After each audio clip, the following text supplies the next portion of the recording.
আমাদের নাম হচ্ছে আহলে সুন্নাত ওয়াল জামাত, যার শর্ট হচ্ছে সুন্নি জামাত। বলেন আলহামদুলিল্লাহ। সুন্নি হওয়াতে আমরা অহংকার কেন করি? সুন্নি হওয়াতে আমরা গৌরব কেন করি? কারণ হচ্ছে যেই ব্যক্তি সুন্নি হয় ওই ব্যক্তি গুস্তাখে রাসূল হয় না। জোরে বলেন সুবহানাল্লাহ। যারা সুন্নি হয় তারা আল্লাহর বেয়াদব হয় না, রাসূলের বেয়াদব হয় না, আউলিয়ায়ে কিরামের বেয়াদব হয় না।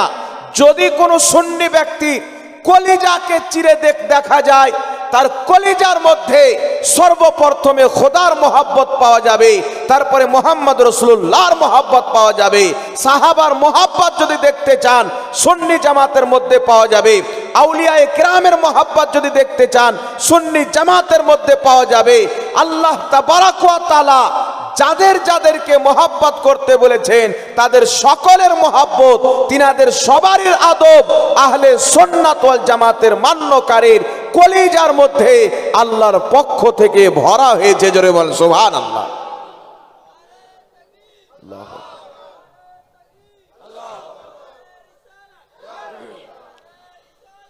এই জন্য বিরাদর ইসলাম, আমার আমল কম হতে পারে, গুনাহগার হতে পারি, পাপী হতে পারি, আপনার গুনাহগার হতে পারি, পাপী হতে পারি, আমল কম হতে পারে, কিন্তু আহলে সুন্নাত ওয়াল জামাতের আকীদার মধ্যে কোনো ভেজাল থাকতে পারে না। জোরে বলতে হবে সুবহানাল্লাহ। আমরা রাসূলের বেয়াদব নয়। আজকে বিরাদর ইসলাম একটি কথা মনে রাখবেন, ৭৩ ফিরকার মধ্যে ৭২টি জাহান্নামী হওয়ার কারণ কি? আমি নাম বলে দিলাম।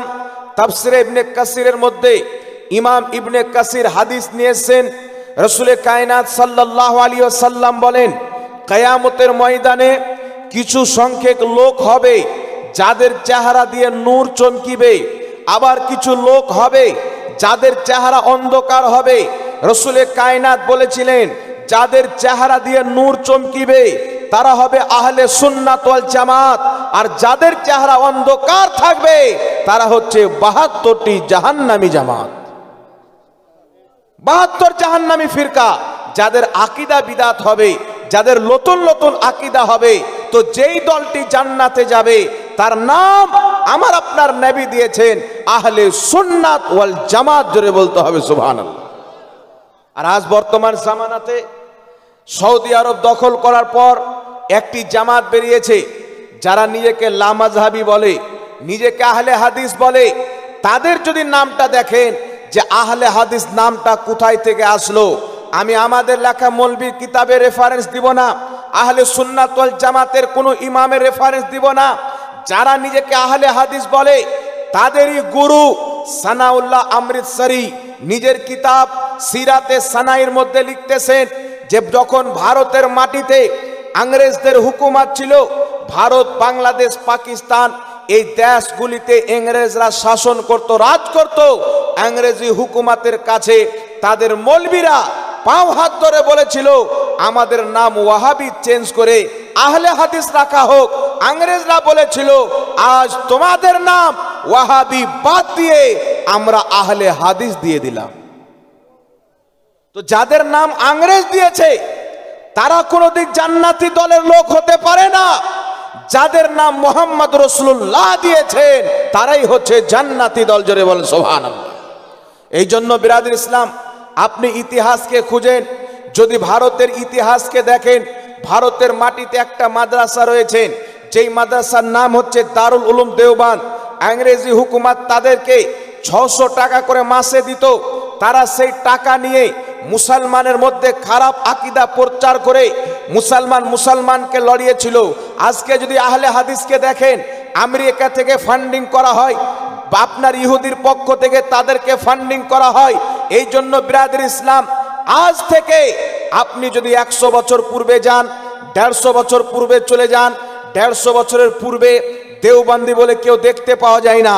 আজ থেকে যদি 150 বছর পূর্বে চলে যান, আজ থেকে 150 বছর পূর্বে আহলে হাদিস ওয়াহাবি বলে কেউ দেখতে পাওয়া যায় না। কিন্তু আলহামদুলিল্লাহ 100 বছর পূর্বে যদি সুন্নি দেখতে চান, বরেলির সরজমিনের আলা হযরতকে দেখলেন। 800 বছর পূর্বে যদি সুন্নি দেখতে চান, খাজা মঈনুদ্দিন চিশতিকে দেখে নেন। 900 বছর পূর্বের যদি সুন্নি দেখতে চান, গৌসে বাগদাদিকে দেখে নেন। আজ থেকে 1300 1350 বছর পূর্বের যদি সুন্নি দেখতে চান, ইমামে আজম আবু হানিফাকে দেখেলেন, কারবালার ইমামে হুসাইনকে দেখেলেন। এই জন্য বলতে চাই, কোন দলকে ইংরেজরা তৈরি করেছেন, কওরির নাম ইংরেজ দিয়েছেন, কওরির নাম আপনার ইহুদি দিয়েছেন, কিন্তু দুনিয়াতে একটি জামাত, যেই জামাতের নাম হলো আহলে সুন্নাত ওয়াল জামাত। এই জামাত কওরির ফান্ডিং এ তৈরি হয়নি, এই জামাত কওরির টাকাতে টিকে নাই। আল্লাহর কসম খেয়ে বলি, আহলে সুন্নাত ওয়াল জামাত আজ পর্যন্ত টিকে আছে, কিয়ামত পর্যন্ত টিকে থাকবে মদিনার তাজদার মুহাম্মদ রাসূলুল্লাহর বরকতে। জোরে বল সুবহানাল্লাহ। আউলিয়ায়ে কেরামের সাদকাতে। এই জন্য মুসলমান আমরা হচ্ছে আহলে সুন্নাত ওয়াল জামাত। আমাদেরকে কেউ তৈরি করেনি, মুহাম্মদ রাসূলুল্লাহ তৈরি করেছে। তাই আমাদের সম্পর্ক ইহুদির সাথে নাই, আমাদের উঠা বসা নাসারার সাথে নাই, আমাদের উঠা বসা ইংরেজদের সাথে নাই। আমাদের উঠা বসা আজ পর্যন্ত আউলিয়ায়ে কেরামের মুবারক মাজারের সাথে আছে। যেই আউলিয়ায়ে কেরাম নিজের জিন্দেগি কুরবান করে দুনিয়াতে খোদাকে রাজি করেছেন, আজ পর্যন্ত সুন্নি জামাতের সম্পর্ক ওই আল্লাহর ওলিদের সাথে আছে। জোরে বলেন সুবহানাল্লাহ। ব্রাদার ইসলাম, একটি কথা মনে রাখবেন, ইসলামের মধ্যে 73টি ফিরকা, 72টি জাহান্নাম। জাহান্নামী কেন? তারা নিজের ঘর থেকে ইসলাম তৈরি করে। আর আহলে সুন্নাত ওয়াল জামাতের কোনো ফতোয়া তার বাড়ির তৈরি করা নয়। প্রত্যেক ফতোয়া হচ্ছে কোরআন হাদিস এবং ফুকাহায়ে কেরামের ফতোয়া। জোরে বলেন সুবহানাল্লাহ। এখন আপনাদের সম্মুখে কয়েকটি আকীদা পেশ করব। আকীদা পেশ করার পূর্বে আপনাকে বলতে চাই, ইসলাম, আল্লাহ বলছেন ইন্না দীনা ইনদাল্লাহিল ইসলাম, নিশ্চয় আল্লাহর নিকটে মনোনীত ধর্ম হচ্ছে ইসলাম। রাসূলে পাক বলছেন মিশকাত শরীফ ঈমানের অধ্যায় হাদিস, আমার আপনার নবী বলছেন বুনিয়াল ইসলাম আলা খামসিন শাহাদাতান। রাসূলে পাক বলছেন ইসলামের ভিত হচ্ছে 5টি জিনিসের উপরে। এই কথার সাক্ষী দেওয়া, আশহাদু আল্লাহ ইলাহা ইল্লাল্লাহ, আমি সাক্ষী দিচ্ছি আল্লাহ ছাড়া কেউ ইবাদতের যোগ্য নয়। ওয়া আশহাদু আন্না মুহাম্মাদান আবদুহু ওয়া রাসূলুহু, আমি এটাও সাক্ষী দিচ্ছি মুহাম্মদ সাল্লাল্লাহু আলাইহি ওয়াসাল্লাম আল্লাহর রাসূল এবং আল্লাহর বান্দা। সুবহানাল্লাহ। 5টি ভিত, কালেমা, নামাজ, রোজা, হজ, যাকাত। যেই ব্যক্তির কালেমা ঠিক থাকবে, এই কালেমার প্রতি আকীদা ঠিক থাকবে, নামাজ ওই ব্যক্তির উপরে ফরজ থাকবে, রোজা তার জন্য, হজ তার জন্য, যাকাত তার জন্য। কোনো ব্যক্তি যদি কালেমা পড়ার পর বলে নবী মরে মাটির সাথে মিশে গেছেন, কোনো ব্যক্তি যদি কালেমা পড়ার পর বলে নবীকে পিঠ পিছনের খবর ছিল না, কোনো ব্যক্তি যদি কালেমা পড়ার পর বলে নবী ইলমে গায়ব জানতেন না, কোনো ব্যক্তি যদি কালেমা পড়ার পর বলে নবী কোথাও হাজির হতে পারে না, কোনো ব্যক্তি যদি কালেমা পড়ার পর বলে নবী কিয়ামতে কোনো উপকার করতে পারবে না, কোনো ব্যক্তি যদি কালেমা পড়ার পর বলে নবী কবর থেকে কিছু করতে পারে না, সেই ব্যক্তির উপরে নামাজ ফরজ নাই, হজ ফরজ নাই। যদি সেই ব্যক্তি হজ করতে যায়, আজ থেকে 1450 বছর পূর্বে শেরে খোদা মাওলায়ে কায়নাত আলী কাররামাল্লাহু ওয়াজহুল করিম রাদিয়াল্লাহু তাআলা আনহু বলেছেন যে এই যে হাজরে আসওয়াদ, কাবা ঘরে যে জান্নাতি পাথর লাগা আছে, হযরতে আলী বলছেন এই জান্নাতি পাথর কিয়ামতের ময়দানে মুসলমানদের ঈমানের সাক্ষী দিবে আর কাফিরদের কুফরের সাক্ষী দিবে। মুসলমানদের ঈমানের সাক্ষী দিবে, কাফিরদের কুফরির সাক্ষী দিবে। এখন কি বুঝতে পারা গেল যে মুসলমান দাড়ি ছেড়ে দিলে হয় না, নামাজ পড়লে শুধু মুসলমান হয় না, ইবাদত করলে শুধু মুসলমান হয় না। যদি ইবাদতেরই নাম ঈমান থাকতো, সবচাইতে বড় ঈমানদার ইবলিস থাকতো, না কি বলেন? যদি ইবাদতের নাম মুসলমান থাকতো, ঈমান থাকতো, সবচাইতে বড় ঈমানদার ইবলিস থাকতো। খোদাকে সাজদা করলে যদি ঈমানদার হওয়া যায়, ইবলিস তো 6 কোটি বছর সাজদা করেছে, সবচাইতে বড় ঈমানদার তো ইবলিস হবে। আল্লাহ আল্লাহ করলে যদি ঈমানদার হওয়া যায়, সবচাইতে বেশি আল্লাহ আল্লাহ তো ইবলিস করেছে। আলিম হইলে যদি ঈমানদার হওয়া যায়, সমস্ত ফেরেশতার শিক্ষকতা তো ইবলিস করেছে, বহুত বড় আলিম ছিল, তাকে তো ঈমানদার হওয়া উচিত। যদি কোনো ব্যক্তির ইলম বিদ্যা থাকলে যদি আপনার ঈমানদার হয়ে যায়, তাহলে ইবলিস সবচাইতে বড় ঈমানদার হয়ে যেত। যদি কোনো ব্যক্তি ইবাদত করলে পরহেজগার তাকওয়াওয়ালা থাকলে ইমানদার হয়ে যায়, তাহলে সবচাইতে বড় ইমানদার ইবলিস থাকতো। কিন্তু মহান রব্বুল আলামিন ইবলিসকে যখন বলেছিলেন আদমকে সাজদা করো, আদমের সম্মান করো, আদম নবীর সম্মান করেনি। রব্বুল আলামিন তার কোটি বছরের 6 কোটি বছরের নামাজকে দেখেননি, তার তসবিহ তাহলিলকে দেখেননি, তার জহদ ও তাকওয়াকে দেখেননি, তার ইলম ও বেহরকে দেখেননি। মহান রব্বুল আলামিন বলেছিলেন, এই ইবলিস তুমি আমার নবী আদমের সম্মান করনি, আমি আল্লাহ কিয়ামত পর্যন্ত তোমাকে শয়তান বানিয়ে পেহচান করে দিলাম। নামাজ পড়লে মুসলমান ভাবিও না, রোজা রাখলে মুসলমান ভাবিও না। আল্লাহ পাক বলেছেন ইবলিস 6 কোটি বছর আমাকে সাজদা করেছিল, তার অন্তরে আদমের সম্মান ছিল না, আমি তার ইবাদত তার মাথায় মেরে দিয়েছি। কিয়ামত পর্যন্ত যদি ইমানদার দেখতে চাও যার অন্তরে মুহাম্মদ রাসূলুল্লাহর মহব্বত থাকবে, আদব থাকবে, ওই ব্যক্তি ইমানদার হবে। জোরে বলেন সুবহানাল্লাহ। যার অন্তরে নবীর আদব থাকবে ওই ব্যক্তি ইমানদার হবে। কারণ আদবের নাম হচ্ছে ঈমান, নবীর সম্মানের নাম হচ্ছে ঈমান।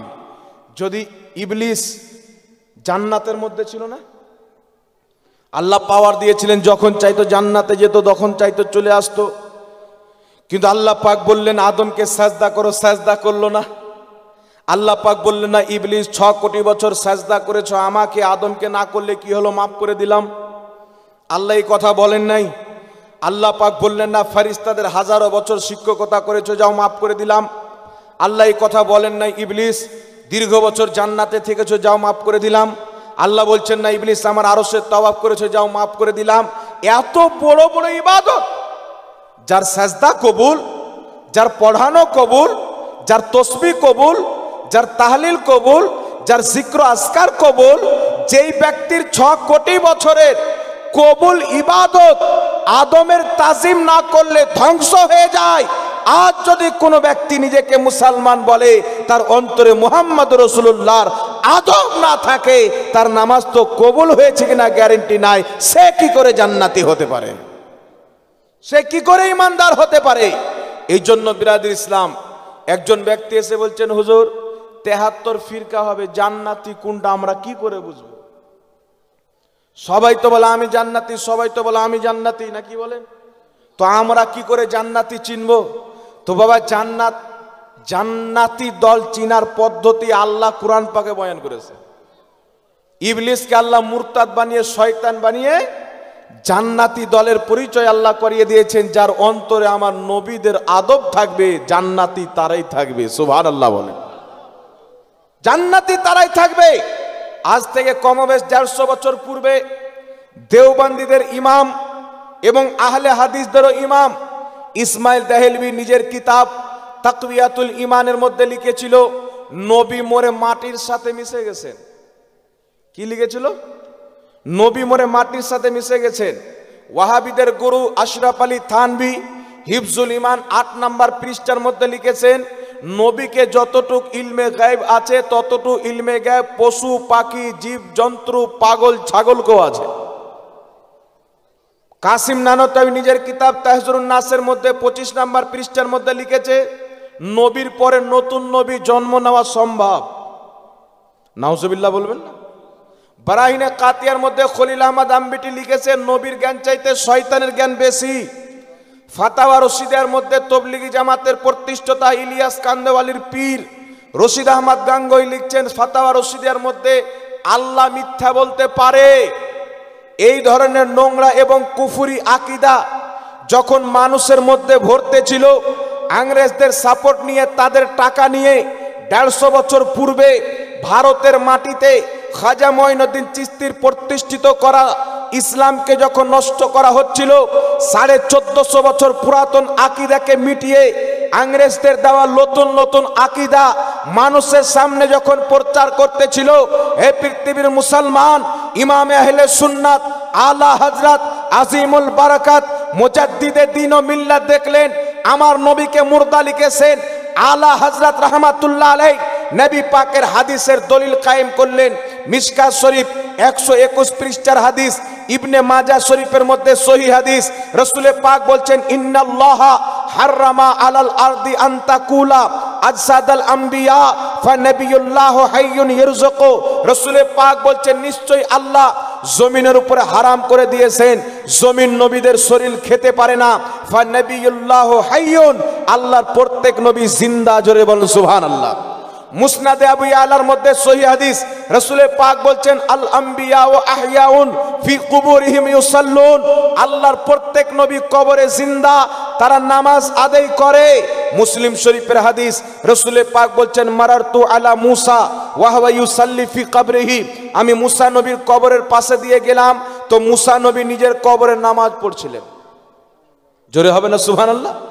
রাসূল পাক বলছেন মিশকাত শরীফ মিরাজের অধ্যায়ে সহিহ হাদিস, আমি যখন মসজিদে আকসাতে গেলাম, প্রত্যেক নবী নিজের কবর থেকে বেরিয়ে এসে মসজিদে আকসায় আমার পিছনে নামাজ পড়লেন। জোরে বলতে হবে সুবহানাল্লাহ। নবী পাক বলছেন সেখানে আসমানে গেলাম, প্রথম আসমানে আদম নবী, অন্য আসমানে অন্য নবী, অন্য আসমানে অন্য নবী, 6 নম্বর আকাশে মুসা নবী, 7 নম্বর আকাশে ইব্রাহিম নবী। এই পৃথিবীর মুসলমান, নবী মরে যদি মাটির সাথে মিশে যায়, তাহলে নবী পাক কেন বললেন প্রত্যেক নবী জিন্দা? কবরে তিনারা নামাজ পড়েন, সহ শরীরে নামাজ পড়েন। রাসূল পাক কেন বললেন আসমানে দেখলাম? তো নবী পাকের কথাতে কি বোঝা গেল? প্রত্যেক নবী নিজের কবরে জিন্দা আছেন, যেখানে চাই যেতে পারে। যখন আদম আলাইহিস সালাম ইন্তিকালের হাজারো বছর পর নিজের কবর থেকে বেরিয়ে মসজিদে আকসা আসতে পারে, মসজিদে আকসা থেকে প্রথম আকাশ যেতে পারে। ইব্রাহিম আলাইহিস সালাম হাজারো বছর পূর্বে তিনাকে দাফন করা হয়েছেন, তিনি নিজের কবর থেকে মসজিদে আকসায় আমার নবীর পিছনে নামাজ পড়ে 7 নম্বর আকাশ যেতে পারে। তো যেই নবী মুহাম্মদ রাসূলুল্লাহ, প্রত্যেক নবীর সরদার, ইমামুল আম্বিয়া, সেই নবী মুস্তাফা কি করে মুর্দা হতে পারে? তাই বরেলির সরতাজ বলেছিলেন যে ইংরেজদের আকীদা ওয়াহাবিদেরকে মুবারক, মুহাম্মদ রাসূলুল্লাহর আকীদা সুন্নিদেরকে মুবারক। তাই আলা হযরত বলেছিলেন তু জিন্দা হে ওয়াল্লাহ, তু জিন্দা হে ওয়াল্লাহ, মেরে চশমে আলম সে ছুপ জানে ওয়ালে। এখন আপনারা বলেন নবীর আকীদায় কে?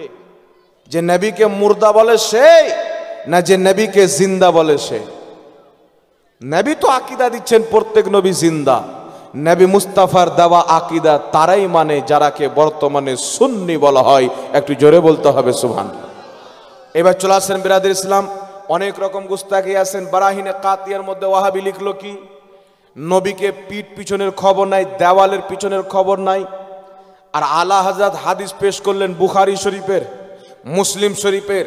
বুখারীতে হাদিস, রাসূল পাক বলছেন ইন্নী ওয়াল্লাহি লা আনজুরু ইলা হাউজিল আন, আমি নবী মুস্তাফা জমিনে দাঁড়িয়ে, ইন্নী নিশ্চয়, আল্লাহর কসম, ওয়াল্লাহি আল্লাহর কসম, লা আনজুরু ইলা হাউজিল আন, আমি নবী মুস্তাফা জমিনে দাঁড়িয়ে 7 আকাশের উপরে জান্নাত, আর জান্নাতে হাউজে কাউসার, আমি মুস্তাফা জমিনে দাঁড়িয়ে 7 আকাশের উপরে জান্নাতের হাউজে কাউসার দেখতে পাচ্ছি। মুসলিম শরীফের হাদিস, রাসূল পাক বলছেন ফারাইতু মাশারিকহা ওয়া মাগারিবহা, আমি পূর্ব পশ্চিম পর্যন্ত দেখতে পাই। হিলিয়াতুল আউলিয়ার মধ্যে হাদিস, রাসূল পাক বলছেন দুনিয়া আল্লাহ আমার সামনে উজ্জ্বল করে দিয়েছেন, কিয়ামত পর্যন্ত যা কিছু হবে আমি এমন ভাবে দেখি যেমন হাতের থাবা দেখতে পাওয়া যায়। সুবহানাল্লাহ। তখন ইমাম আহলে সুন্নাত বললেন তুমি বলছো নবীকে পিঠ পিছনের খবর ছিল না, এটা ওয়াহাবি আকীদা হতে পারে। নবী মুস্তাফার দেওয়া আকীদা হলো নবী যদি জমিনে থাকেন 7 আকাশ পর্যন্ত দেখতে পায়, নবী যদি পশ্চিমে থাকেন পূর্ব পর্যন্ত দেখতে পায়। তাই বরেলির সরতাজ বলছেন সরে আরশ पर है तेरी गुजर, दिले फर्श पर है तेरी नजर, मलकूत मुल्क में कोई शय नहीं है जो तुझ पे आया नहीं। जरे बोल सुभान अल्लाह। এই জন্য বিরাদ ইসলাম আমরা আলা হযরতকে মানি, কারণ তিনার প্রত্যেকটা আকীদা হচ্ছে মুহাম্মদ রাসূলুল্লাহর দেওয়া আকীদা। একটু জোরে হবে না সুবহানাল্লাহ। এখন আপনাদের সম্মুখে বলি, রাসূলুল্লাহ সাল্লাল্লাহু আলাইহি সাল্লামের গুস্তাখ কোনোদিন জান্নাতে যাবে না। কেমন মহব্বত করবেন, কেমন মহব্বত করবেন। তাকওয়াতুল ঈমানের মধ্যে লামাযহাবি দেওবন্দি উভয়ের বুজরুগ ইসমাইল দেহলভি লিখছেন, নবী হচ্ছেন আমাদের বড় ভাই, নবীর সম্মান বড় ভাইয়ের মতো করতে হবে। কিন্তু রসুলে পাককে বলেন, হুজুর আপনার সম্মান কতটুকু করব? রসুলে পাক বলছেন, বুখারী শরীফ ইমানের অধ্যায় হাদিস, মুসলিম শরীফের মধ্যে হাদিস মুত্তাফিকুন আলাই, এবং মিশকাত শরীফ ইমানের অধ্যায় হাদিস। রসুলে পাক বলছেন, লা ইউমিনু আহাদুকুম হাত্তা আকুনা আহাব্বা ইলাইহি মিন ওয়ালিদিহি ওয়া ওয়ালাদিহি ওয়ান নাসি আজমাইন। নবী দো জাহাঁ বলছেন, অতক্ষণ পর্যন্ত কোনো ব্যক্তি ইমানদার হতে পারে না যতক্ষণ পর্যন্ত নিজের বাবা চাইতে বেশি, নিজের মা চাইতে বেশি, নিজের ছেলে চাইতে বেশি, নিজের মেয়ে চাইতে বেশি, ওয়ান নাসি আজমাইন, আল্লাহর পর সব চাইতে বেশি, যে আমি মুস্তাফাকে না ভালোবাসবে লা ইউমিনু, মুসলমান হবে না। বল সুবহানাল্লাহ। কেমন মহব্বত করতে হবে? আল্লাহ পাক কোরআন পাকে বলছেন, হে ইমানদার, যদি তোমার আপন বাপ, যদি তোমার আপন ভাই ঈমান আনার পর আমার নবীর বেয়াদবিকে পছন্দ করে, কুফরিকে পছন্দ করে, আল্লাহ বলছে লা তাত্তাখিজু, তার সাথে তোমাদের কোনো সম্পর্ক নাই। সাহাবায়ে কেরামের কি আকীদা ছিল? তিনারা যখন আমার নবীর দরবারে আসতেন বলতেন, ইয়া রাসূলুল্লাহ ফিদাকা আবি ওয়া উম্মি, আপনার কদমে আমাদের বাবাও কুরবান, আপনার কদমে আমাদের মাও কুরবান। নিজের মা বাপকে কুরবান করে দিতেন।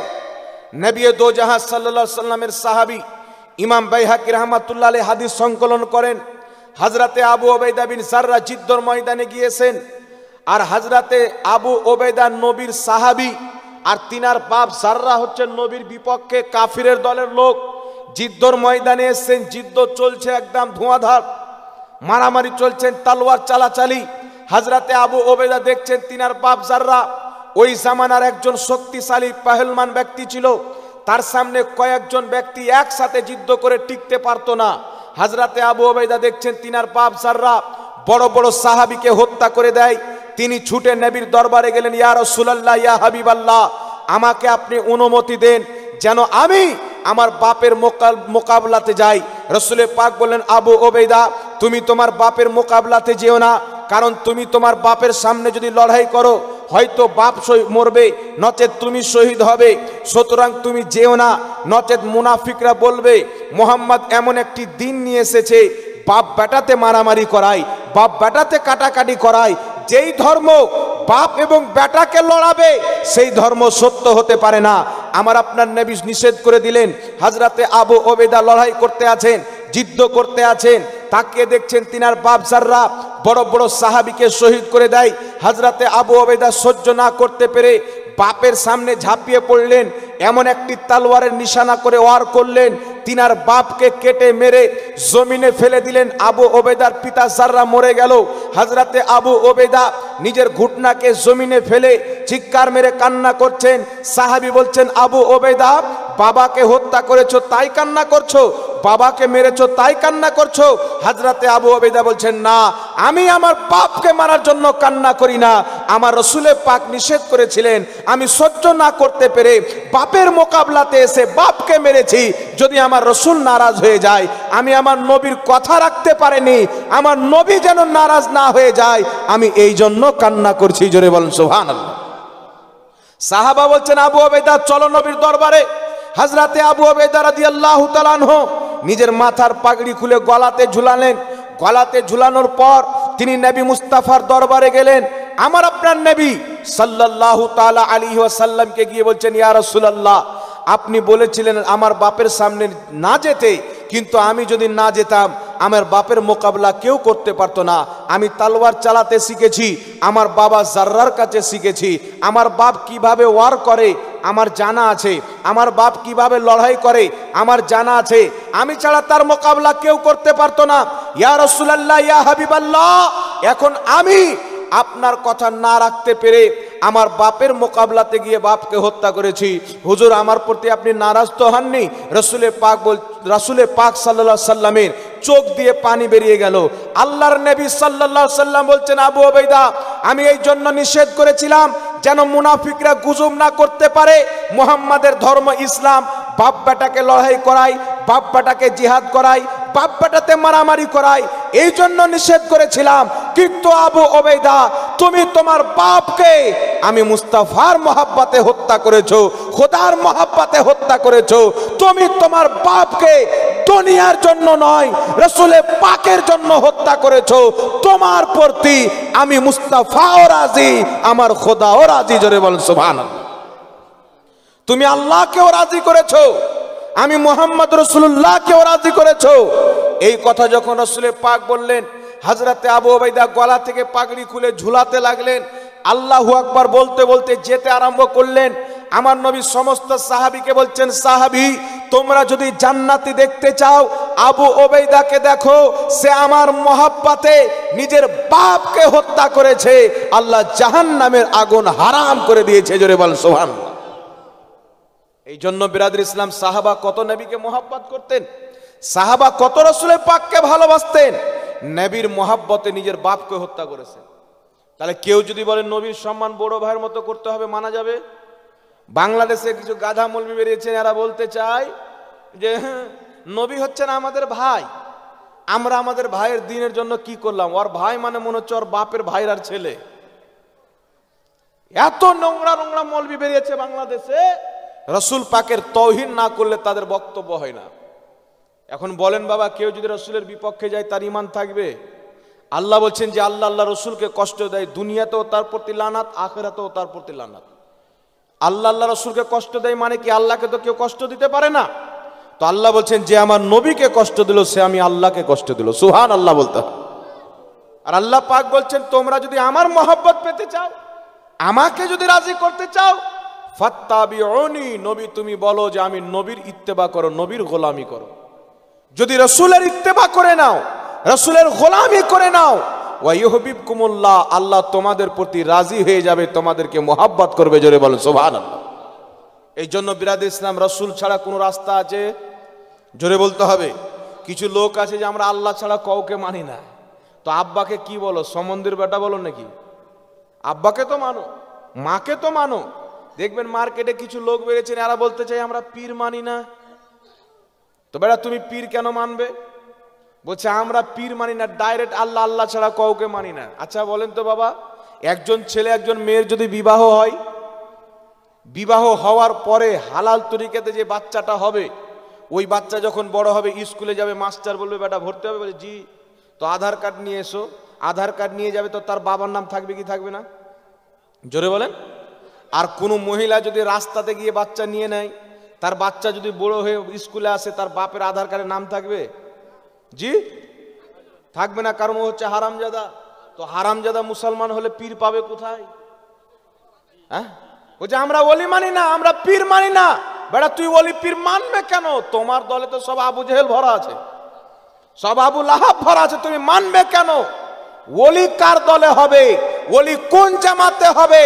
যে জামাত হচ্ছে সঠিক জামাত, জান্নাতি জামাত, ওই জামাতে ওলি হবে। তাই সুন্নি জামাতে গরিব নামাজ, সুন্নি জামাতে গৌসে আজম, সুন্নি জামাতে নিজামুদ্দিন আউলিয়া, সুন্নি জামাতে কুতুবউদ্দিন বখতিয়ার কাকি, সুন্নি জামাতে আপনার ফরিদগঞ্জে শাকার, সুন্নি জামাতে সিরাজউদ্দিন আখি পাক, সুন্নি জামাতে আলে রসুল, সুন্নি জামাতে মখদুমে সিমনা, সুন্নি জামাতে দুনিয়াতে যত আল্লাহর ওলি হয়েছে সব সুন্নি জামাতে হয়েছে। বলেন সুবহানাল্লাহ। আর এখন কিছু লোক আমরা ওলি মানি না, তোমার দলে তো ওলি নাই। ওর দলে আছে কি ইসমাইল দেহলভি পাকা শয়তান, আশরাফ আলী থানভী কাট্টার নবী দুশ্মন, কাসিম নানতাবি তো জন্ম হয়েছিল নবীর বুরাই করার জন্য, ইসমাইল দেহলভি তো নবীকে গালি দিতে দিতে কবরে চলে গেছেন। তো যারা যারা নবীকে গালি দিয়েছেন সব হচ্ছে এদের দলে। এই জন্য বলছে যে আবু জেহেল আমাদের মতো মুসলমান ছিল। বলেছে কি বলেনি ভাই? বাংলাদেশে একটা খ্যাপার বেটা পাগলা বেরিয়েছে, দেখুন ওর বাপের চেহারা যদি দেখলেন তো সকালে ঘুম হবে না, তাহাজ্জুদের টাইমে ঘুম ভেঙে যাবে, ওর চেহারা এমন ভয়ানক। আচ্ছা বলেন তো বাবা, একজন ব্যক্তি আমাদের আহলে সুন্নাত ওয়াল জামাতের আলিমকে আপনি দেখবেন, কালো হোক, তার চেহারার মধ্যে আল্লাহ পাক একটা ঈমানের জ্যোতি দিয়েছেন, কালো হলেও দেখলে ভালো লাগে। হ্যাঁ, আর এদের দেখবেন বলছে আমি 35 বছর থেকে হাদিস পড়াই, অথচ ওর চেহারা দেখবেন তো মনে করবেন মানুষ 5 ওয়াক্তের নামাজ পড়ে আর চেহারায় শয়তান 5 ওয়াক্তে পেশাব করে যায়। এত নাপাক চেহারা। এটা কেন?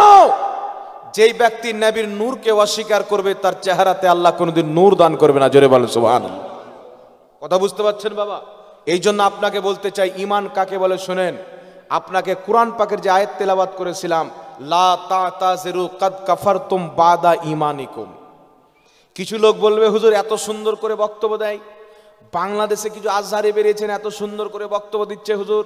তো আমি তাকে বললাম, সে তো বলছে নবী লিখতে জানতেন না, পড়তে জানতেন না, নবীর আক্ষরিক জ্ঞান ছিল না, 1 2 3 কাকে বলে নবী এটাও জানছিল না, তো তার বক্তব্য কি করে শোনা যাবে? তো বলছে হুজুর একটা ভুল হতেই পারে। আমি বললাম এটা এই ভুল নয় যে ও জাহাঙ্গীরকে গালি দিয়ে দিয়েছে বা আমি আপনাকে গালি দিয়ে দিলাম, এই ভুল নয়। 100 জনের হত্যাকারীকে আল্লাহ ক্ষমা করেছেন, বুখারীতে হাদিস। কিন্তু নবী মুস্তাফার বেয়াদব বিনা তওবাতে দুনিয়া থেকে গিয়েছে, আল্লাহ তাকে ক্ষমা করেছে, এইরকম কোনো হাদিস নাই, মহাল হতেই পারে না। বড় বড় পাপীকে আল্লাহ ক্ষমা করে দেয়, কিন্তু নবী মুস্তাফার যে চুল পরিমাণে কটূক্তি করে, বেয়াদবি করে, জান্নাত চিরস্থায়ী তার জন্য আল্লাহ হারাম করে দেয়। জোরে বলতে হবে সুবহানাল্লাহ। একজন মুনাফিক, তাফসিরে নিশাপুরীর মধ্যে লেখা আছে হযরত, একজন মুনাফিক ইবনে আব্বাস থেকে বর্ণিত, রাসূল পাক সাল্লাল্লাহু আলাইহি সাল্লামের জামানায় একজন ব্যক্তির উটনি হারিয়ে গেল। আমার নবী বললেন তোমার উটনি অমুক জায়গাতে রয়েছেন। তো একজন মুনাফিক বাইরে গিয়ে বলছে, মুহাম্মদ বলছেন উমুকের উটনি অমুক জায়গাতে রয়েছেন। মুহাম্মদ কি গায়েব জানে? ও তো গায়েব জানে না, আর আমাদেরকে গায়েবের খবর বলছে। এই কথা যখন বললেন, নবীর ইলমে গায়েবকে অস্বীকার করলেন। এটা মনে রাখবেন, নবীর সর্বপ্রথম আমার আপনার নবীর ইলমে গায়েবকে অস্বীকার করেছিল মুনাফিক। নবীর পিছনে নামাজ পড়তো, নবীর সাথে যুদ্ধের ময়দানে যেত, সেই ব্যক্তি বলছেন মুহাম্মদ কি গায়েব জানে? আরে দুনিয়ার মানুষ যদি তার কথা না শুনে, আমার আল্লাহ শুনেছে কিনা? কিছু সাহাবী যখন শুনলেন নবীর ব্যাপারে এরকম বলছো, সে বলছে আমি তো মাজাক করছিলাম, আমি তো ঠাট্টা করছিলাম, বাহানা করতে আরম্ভ করলো। আল্লাহ বলছেন জিবরিল যাও। আয়াত দিয়ে আল্লাহ পাঠালেন, মহান রব্বুল আলামিন জিবরিলকে ওহী দিয়ে পাঠালেন।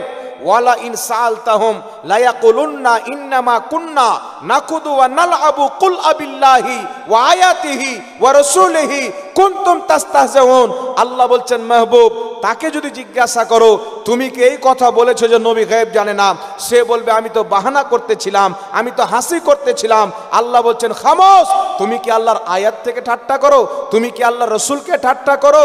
শুনো, লা তা'তাযিরু কাদ কাফারতুম বাদা ঈমানিকুম। তুমি বাহানা করিও না, তুমি ঈমান আনার পর আমার নবীর ইলমে গায়েবকে অস্বীকার করার কারণে কাফির হয়ে গেছো। জোরে বল সুবহানাল্লাহ। নবীর ইলমে গায়েবকে প্রথম অস্বীকার করলো, আল্লাহ পাক তার উপরে কুফরির ফতোয়া দিলেন।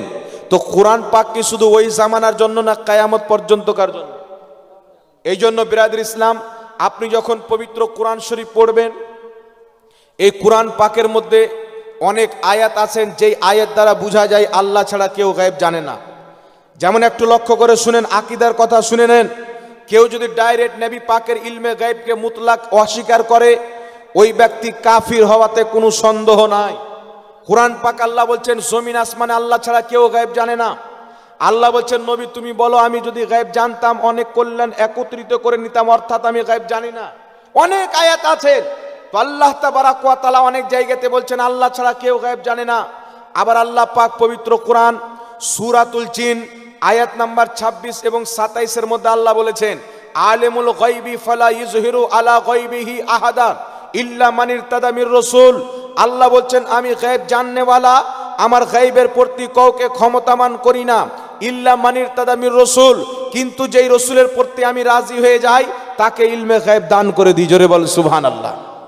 সূরা আলে ইমরান আয়াত নাম্বার 179 আল্লাহ পাক বলছেন মা কানাল্লাহু লিইতলাকুম আলাল গায়বি ওয়ালাকিন্নাল্লাহা ইয়াস্তাবি মির রাসূলিহি মাইয়াশা। আল্লাহ পাক বলছেন হে সর্বসাধারণ, তোমরা কি এটা মনে করো আমি যাকে তাকে ইলমে গায়েব দিয়ে দেব? না, আমি আমার নবীগণের মধ্যে রাসূলগণের মধ্যে বেছে নিই, যেই রাসূলকে চাই তাকে ইলমে গায়েব দিয়ে দিই। জোরে বল সুবহানাল্লাহ। আল্লাহ বলছেন ওয়ামা হুয়া আলাল গায়বি বিদানিন, আমার নবী গায়েব প্রকাশ্য করতে কৃপণতা করেন না। অসংখ্য আয়াত আছেন যে আয়াত দ্বারা আল্লাহ বলছেন আমি আমার নবীকে গায়েব দান করেছেন।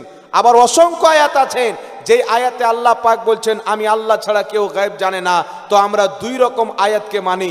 কিছু মুনাফিক বেরিয়েছে, জামাতে ইসলামের নামের মুনাফিক, কিছু আহলে হাদিস নামের মুনাফিক, কিছু দেওবন্দি নামের মুনাফিক, ওইগুলো আয়াত নিয়ে বলে যে আল্লাহ ছাড়া কেউ গায়েব জানে না, যে নবীও গায়েব জানে না। কিন্তু যেই আয়াতে আল্লাহ বলেছেন আমি আমার নবীকে গায়েব দান করেছি, ওই আয়াতগুলি মানুষের সামনে তারা পেশ করবে না। কিন্তু আমরা আহলে সুন্নাত ওয়াল জামাত, আমরা দুই ধরনের আয়াতকে মানি। তাফসিরে নিশাপুরের মধ্যে ব্যাখ্যা করা হয়েছে, তাফসিরে মাআলিমুত তানজিলের মধ্যে ব্যাখ্যা করা হয়েছে। ব্যাখ্যা কি? যেখানে আল্লাহ বলেছেন আল্লাহ ছাড়া কেউ গায়েব জানে না, ওর অর্থ হচ্ছে আল্লাহর না জানাতে পৃথিবীর কেউ গায়েব জানে না। আর যেখানে এসেছে নবীকে আল্লাহ গায়েব দিয়েছেন, অর্থাৎ আল্লাহর দেওয়াতে, আল্লাহর জানাতে নবীগণ ইলমে গায়েব জানেন। জোরে বলেন সুবহানাল্লাহ। কথা বুঝতে পেরেছেন বাবা? যেখানে আল্লাহ বলেছেন আল্লাহ ছাড়া কেউ গায়েব জানে না, সে আয়াতের অর্থ হচ্ছে আল্লাহর না জানাতে কেউ গায়েব জানে না। আর যেখানে আল্লাহ বলেছেন আমি আমার নবীগণকে ইলমে গায়েব দিই, এর অর্থ হচ্ছে আল্লাহর দেওয়াতে নবীগণ ইলমে গায়েব জানে। একটু জোরে হবে না সুবহানাল্লাহ? আল্লাহর দেওয়াতে জানেন। এখন আপনাকে বলতে চাই বিরাদর ইসলাম, একটু লক্ষ্য করে শুনবেন। কোরআন পাকের মধ্যে আল্লাহ পাক কয়েকটি কথা বলেছেন যেটি যে আল্লাহ ছাড়া কেউ জানে না। আল্লাহ বলছেন কিয়ামত কবে হবে আল্লাহ ছাড়া কেউ জানে না। আল্লাহ বলছেন মায়ের পেটে ছেলে নামি আল্লাহ ছাড়া কেউ জানে না। আল্লাহ বলছেন বৃষ্টি কবে হবে আল্লাহ ছাড়া কেউ জানে না। আর ইলমে গায়েব, আপনার ওই ইলমে গায়েব আল্লাহ ছাড়া কেউ জানে না। তো এর অর্থ কি? আচ্ছা বলেন তো বাবা, মায়ের পেটে ছেলে আছে না মেয়ে, এখন ডাক্তার জানে কি জানে না? কথা বলেন। হ্যাঁ, ওয়াহাবি এমন একটি মুনাফিক দল ডক্টরের ব্যাপারে বিশ্বাস করে যে ডক্টর ফটোর মাধ্যমে, নিজের অস্ত্রের মাধ্যমে জেনে যায় মহিলার গর্ভে ছেলে আছে না মেয়ে আছে। এটা জানে, এদের ব্যাপারে মেনে নেয়। কিন্তু আল্লাহ পাক আমার নবীকে জানিয়েছেন বেটা এটা মানতে চাই না, কারণ শত্রুতা হচ্ছে নবীর সাথে, শত্রুতা ডক্টরের সাথে নয়। আল্লাহ বলছেন মায়ের পেটে ছেলে না মেয়ে কেউ জানে না। আমাদের আকীদা আল্লাহ ছাড়া কেউ জানে না, কিন্তু আল্লাহর জানিয়ে দেয়, আল্লাহর জানাতে আমার নবী মুস্তাফা জানে। জোরে বলেন না সুবহানাল্লাহ। বৃষ্টি কবে হবে কেউ জানে না, কিন্তু আল্লাহ তাবারাক ওয়া তাআলা নিজের নবীকে জানিয়ে দেয়, আল্লাহর জানাতে নবী জানে যে বৃষ্টি কবে হবে। কারণ আজকাল বিজ্ঞান বলে দেয় যে বৃষ্টি কবে, কোন টাইমে, কিভাবে হবে, বলতে পারে কি পারে না বাবা? খবরে চলে আসলো কলকাতার মানুষ সব ঘরে ঢুকে যাও, বিশাল বড় তুফান চলছে। আর দেখতে পেলো কটার সময়, দুটোর সময়, দেখা যাচ্ছে ঠিকই দুটোর সময় চলে এলো। অনেকবার ঠিক হয় কি হয় না? তো বিজ্ঞান কেমন করে জেনে গেল বৃষ্টি কবে হবে? তো বলছে বিজ্ঞান আল্লাহর পক্ষ থেকে, আল্লাহ তাকে জ্ঞান দিয়েছেন, নিজের জ্ঞানে জেনে গেল। তো বেটা বিজ্ঞানকে জ্ঞান দিয়েছেন, তো আমার নবীকে জ্ঞান দেয়নি? সারা পৃথিবীর জ্ঞান নবীর জ্ঞানের নিচে। আমার নবীকে আল্লাহ পৃথিবীর এমন কোনো জ্ঞান নাই যেই জ্ঞান নবী পাককে দেয়নি। কারণ আল্লাহ পাকের কোরআন উঠান, মুসলমানদের আকীদা, কোরআন পাকের দেওয়া আকীদা। আল্লাহ পাকের কোরআনের মধ্যে এমন কোনো বিদ্যা নাই যেটা কোরআন পাকের মধ্যে নাই, এমন কোনো জ্ঞান নাই যেটা কোরআন পাকের মধ্যে নাই। কোরআন পাকের মধ্যে জিওগ্রাফির জ্ঞান, কোরআন পাকের মধ্যে ইতিহাসের জ্ঞান, কোরআন পাকের মধ্যে ভবিষ্যতের জ্ঞান, কোরআন পাকের মধ্যে বর্তমানের জ্ঞান, কোরআন পাকের মধ্যে আক্ষরিক জ্ঞান, কোরআন পাকের মাধ্যমে লেখাপড়ার জ্ঞান, কোরআন পাকের মাধ্যমে সাত আকাশের জ্ঞান, কোরআন পাকের মাধ্যমে সাত জমিনের জ্ঞান, কোরআন পাকের মধ্যে জান্নাতের জ্ঞান, কোরআন পাকের মধ্যে জাহান্নামের জ্ঞান, কোরআন পাকের মধ্যে খোদা তাআলার সিফাতের জ্ঞান। কোরআন পাকের মধ্যে পৃথিবীতে এমন কোন শুকনো জায়গা বা কাঁচা জায়গা নাই যেই জায়গার ইলম আল্লাহ কোরআন পাকে রাখেনি। জোরে বলেন সুবহানাল্লাহ। সব জ্ঞান আল্লাহ কোরআন পাকে দিয়ে দিয়েছেন। আর আল্লাহ বলছেন আর রহমান আল্লামাল কুরআন, আমি রহমান আমার নবীকে কোরআন শিক্ষা দিয়েছি। অর্থাৎ দুনিয়াতে যত জ্ঞান আছে আমি আল্লাহ আমার হাবিবের সিনায় ভরে দিয়েছি। জোরে বলেন সুবহানাল্লাহ। কোরআন পাকে ইলমে গায়েব আছে না নাই বাবা? তো আল্লাহ নবীকে কোরআন শিখিয়েছেন, তো ইলমে গায়েব শিখাইছে কি শিখাইনি? লেখার জ্ঞান কোরআন পাকে, যত জ্ঞান কোরআন পাকে আছেন আল্লাহ সমস্ত জ্ঞান নবী মুস্তাফাকে শিখিয়েছেন। কারণ আল্লাহ বলছেন আর রহমান আল্লামাল কুরআন, আমি রহমান আমার নবীকে কোরআন শিক্ষা দিয়েছি। জোরে বলতে হবে সুবহানাল্লাহ। এবার আসেন বিরাদর ইসলাম, কিছু লোক আবার বেরিয়েছেন লামাযহাবী, এরা বলতে চায় যে নবীকে কোরআন জিবরিল শিখিয়েছেন। বলে কি বল না? বুঝে নবীর শিক্ষক ছিল জিবরিল, এটা নবী পাকের গুস্তাখি। কোরআন পাকের মধ্যে কিছু হুরুফ রয়েছেন বাবা, যাকে হুরুফে মুকাত্তাআত বলা হয়। যেমন আলিফ লাম মিম, আলিফ লাম র, তা হা আইন সদ, এগুলো আছে কি নাই? দেখবেন কোন কোন সূরার প্রথমে শব্দ আছে, এই শব্দগুলির অর্থ যাকে হুরুফে মুকাত্তাআত বলা হয়, জিবরিল আমিন পর্যন্ত জানে না। জিবরিল আমিন আসলেন, আসার পরে বলছেন ইয়া রাসূলুল্লাহ আলিফ, আমার নবী বলেন আলিম তো আমি জেনে গেছি, আগে বলো। হুজুর লাম, নবী বলছেন আলিম তো জেনে গেছি, আগে বলো। হুজুর মিম, রাসূল বলছেন আলিম তো জেনে গেছি, আগে বলো। জিবরিল অবাক হয়ে গেলেন, আমি নিয়ে আসলাম অক্ষরের মানা তো আমি জানি না, নবী কি করে জেনে গেলেন? তো হুরুফে মুকাত্তাআতের অর্থ আল্লাহ নবীকে জানিয়েছেন, আর একমাত্র আল্লাহ জানেন, তাছাড়া পৃথিবীতে কেউ জানেন না। নবী কোনো সাহাবীকে জানাননি, কোনো ফেরেশতাকে জানাননি। এর কারণ কি হচ্ছে? কারণ হচ্ছে আল্লাহ তাবারাক ওয়া তাআলা বলছেন, হাবিব কুরআন পাকে হুরুফে মুকাত্তাআতের ইলম আমি আল্লাহ জানি, তোমাকে জানিয়ে দিলাম, কিয়ামত পর্যন্ত কেউ জানবে না, যেন পৃথিবীর কোনো ব্যক্তি কিয়ামত পর্যন্ত এটা দাওয়া না করতে পারে যে মুস্তাফা যতটুকু কোরআন জানতো আমরাও ততটুকু জানি। বলে নাউজুবিল্লাহ। আল্লাহ তাবারাক ওয়া তাআলা হুরুফে মুকাত্তাআতের ইলম কাউকে দেননি। কারণটা কি? কারণ হচ্ছে যেন কেউ বলতে না পারে যে নবী যতটুকু কোরআন বুঝে আমরাও ততটুকু বুঝি। এই জন্য বিরাদর ইসলাম, আদম থেকে নিয়ে কিয়ামতের সকাল পর্যন্ত যত মানব জাতি হয়েছে এবং হবে, ফেরেশতা যত আছেন, জিন্নাত যত আছেন, সারা পৃথিবীর ইলমকে যদি একত্রিত করা হয় তো আমার নবীর ইলমের সামনে এমন যেমন 7 সমুদ্র পানির সামনে এক ফোঁটা পানি। এত ইলম আল্লাহ আমার নবীকে দিয়েছেন।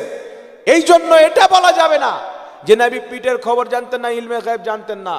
উঠান মাওয়াহিবুল লাদুনিয়া, ইমাম কাস্তালানির শারহে বুখারী, সেই কিতাবের মধ্যে লিখতেছেন যে প্রত্যেক সাহাবার আকীদা ছিল যে মুহাম্মদ রাসূলুল্লাহ সাল্লাল্লাহু আলাইহি সাল্লাম আল্লাহর জানাতে ইলমে গায়েব জানে, এবং সাহাবায়ে কেরাম ফতোয়া লাগাতেন যে মহান রব্বুল আলামিন তার নবীকে ইলমে গায়েব দিয়েছেন। জোরে বলতে হবে সুবহানাল্লাহ। কোরআন পাকের মধ্যে আল্লাহ পাক বলছেন ওয়াল্লামাহু মিল্লাদুন্না ওয়াল্লামনাহু মিল্লাদুন্না ইলমা। আল্লাহ তাবারাক ওয়া তাআলা বলছেন আমি আমার খিজিরকে ইলমে লাদুন্নি দিয়েছি। মুসা আলাইহিস সালাতু ওয়াস সালামকে আল্লাহ পাঠালেন খিজির আলাইহিস সালামের নিকটে কিছু ইলম নিতে, যেই ইলমকে কোরআন পাকে ইলমে লাদুন্নি বলা হয়েছে। এই ইলমে লাদুন্নিটা কি ছিল?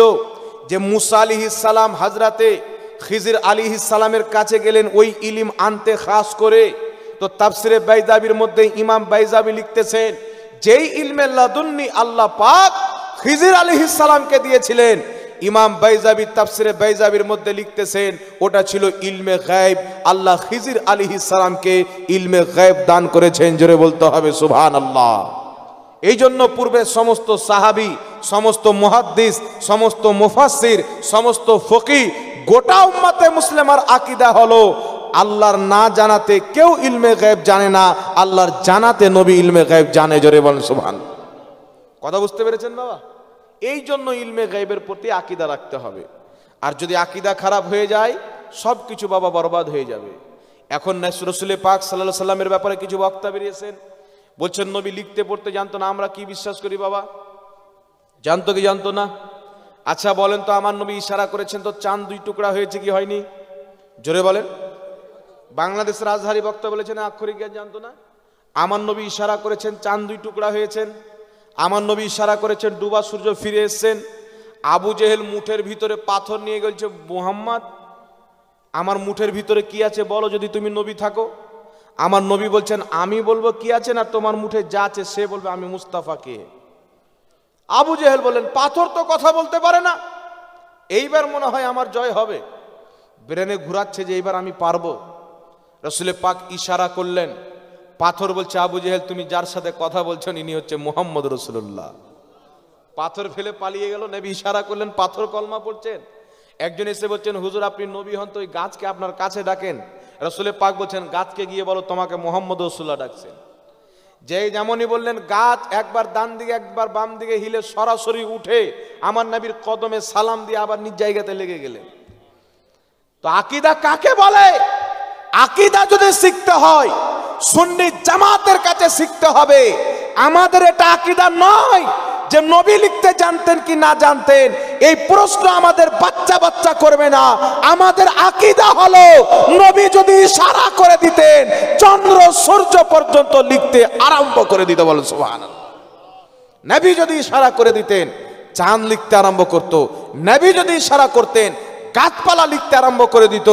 যেই নবীর ইশারাতে গাছপালা পর্যন্ত হিলে যায়, চন্দ্র সূর্য পর্যন্ত হিলে যায়, সেই নবী লিখতে জানতেন না। একটা জাহিল বলতে পারে, কোনো জ্ঞানী ব্যক্তির কথা হতে পারে। কথা বুঝতে পারছেন? এই জন্য আপনাকে বলতে চান, উঠান বুখারী শরীফ হাদিস নাম্বার 2699। সুলহে হুদাইবিয়া ইহুদিরা বলল মুহাম্মদ সাল্লাল্লাহু আলাইহি সাল্লামকে আমরা মক্কায় প্রবেশ করতে দিব না, ঢুকতে দিব না। উসমান গনিকে বলেন আপনি ঢুকেন, কিন্তু মোহাম্মদ রাসূলুল্লাহকে ঢুকতে দিব না। তখন একটা পরামর্শ হয়েছিল, ইহুদি আর মুসলমানদের সাথে একটা সুলহা হয়েছিল। সুলহাটা কি? যে আমরা এই মক্কায় প্রবেশ করব অস্ত্রবিহীন। এভাবে কয়েকটি শর্ত লেখা হলো। আমার নবী সাল্লাল্লাহু আলাইহি সাল্লাম আঙ্গুঠি মারলেন, ওই আঙ্গুঠিতে লেখা ছিল কি? মুহাম্মদুর রাসূলুল্লাহ। চিঠি যখন ইহুদির কাছে গেল, বুখারী শরীফের হাদিস 2699, ইহুদিরা বললেন আপনি লিখেছেন মুহাম্মদুর রাসূলুল্লাহ, এই স্ট্যাম্প মেরেছেন, তো আমরা তো আপনাকে রসুল মানি না। যদি আমরা আপনাকে রসুল মানতাম আমাদের মধ্যে কোনো দ্বন্দ্ব থাকতো না। রসুলের কায়নাত সাল্লাল্লাহু আলাইহি ওয়াসাল্লাম বললেন ঠিক আছে। উনি আলীকে বললেন আলী, মুহাম্মদ রাসূলুল্লাহ শব্দটা মুছে আমার নাম লিখে দাও। হযরতে আলী বললেন ইয়া রাসূলুল্লাহ, আল্লাহর কসম আমি মুছতে পারবো না, কারণ আমি তো আপনাকে নবী মানি। নবী পাক সাল্লাল্লাহু আলাইহি সাল্লাম হযরতে আলীর হাত থেকে কাগজটা নিলেন, নেওয়ার পরে মুহাম্মদ রাসূলুল্লাহ শব্দটা মুছলেন। মুছার পরে হাদিসের শব্দ ফাকাতাবা মুহাম্মদ ইবনে আব্দুল্লাহ, তারপরে আমার নবী নিজের হাতে লিখলেন মুহাম্মদ ইবনে আব্দুল্লাহ। জোরে বলেন সুবহানাল্লাহ। বুখারী শরীফের সহিহ হাদিস, ইমাম ইবনে হাজার আসকালানী রাহমাতুল্লাহ আলাইহি, যিনি বুখারী শরীফের সারা লিখেছেন ফাতহুল বারী। বুখারী শরীফের অনেক সারা লেখা হয়েছে, ব্যাখ্যা লেখা হয়েছে, কিন্তু সর্বশ্রেষ্ঠ ব্যাখ্যা হচ্ছে ফাতহুল বারী। সেই কিতাবের মধ্যে ইমাম ইবনে হাজার আসকালানী বলছেন যে আমার আপনার নবী নিজের হাতে সিগনেচার করেছেন। একটু জোরে বলতে হবে সুবহানাল্লাহ। তারপরে চলে আসেন ইমাম কাজী আয়াজ রাহমাতুল্লাহ আলাইহি, শেফা শরীফের মধ্যে হাদিস লিখেছেন আমার আপনার নবী সাল্লাল্লাহু আলাইহি সাল্লামের প্রতি যখন ওহী অবতীর্ণ হতো, সাহাবায়ে কেরাম সেই ওহীকে লিখতেন। কেউ আপনার পাথরে লিখতেন, কেউ আপনার গাছে লিখতেন। দয়ার নবী মায়ার নবী সাল্লাল্লাহু আলাইহি সাল্লাম কাতিবে ওহী আমিরে মুআবিয়া রাদিয়াল্লাহু তাআলা আনহুকে বানিয়েছিলেন। তিনি বসে আছেন, আমার নবী শিখাচ্ছেন আমিরে মুআবিয়া আলিফটাকে এইভাবে লেখো, বাটাকে এইভাবে লেখো, তাটাকে এইভাবে লেখো, মিমটাকে অন্ধ করিও না, আল্লাহ শব্দটাকে সুন্দর করে সাজিয়ে লেখো। আমার আপনার নবী আলিফ থেকে নিয়ে ইয়া পর্যন্ত আমিরে মুআবিয়াকে লিখতে শিখালেন। জোরে বলেন না সুবহানাল্লাহ। এই জন্য তাফসিরে রুহুল বয়ানের মধ্যে ইমাম ইসমাইল হাক্কি, যিনি মক্কা শরীফের ইমাম ছিলেন, তিনি লিখতেছেন আমার নবী আক্ষরিক জ্ঞান জানতেন, অপরকে শিক্ষা দিতেন। জোরে হবে না সুবহানাল্লাহ। এতগুলো দলিল থাকতে, বুখারীর হাদিস থাকতে, যে কাঠমুন্সি বলবে নবী লিখতে পড়তে জানতেন না, বলেন তো বাবা একটু অমুসলিম যদি শুনে যে মুহাম্মদ সাল্লাল্লাহু আলাইহি ওয়াসাল্লাম লিখতে পড়তে জানতেন না, তারা বলবে মুসলমান এমন একজন ব্যক্তির অনুসরণ করে, এমন একজন ব্যক্তির ধর্মকে মানে, এমন একজন ব্যক্তির গোলামি করে যেই ব্যক্তি না লিখতে জানতো না পড়তে জানতো, তার কোনো আক্ষরিক জ্ঞান ছিল না।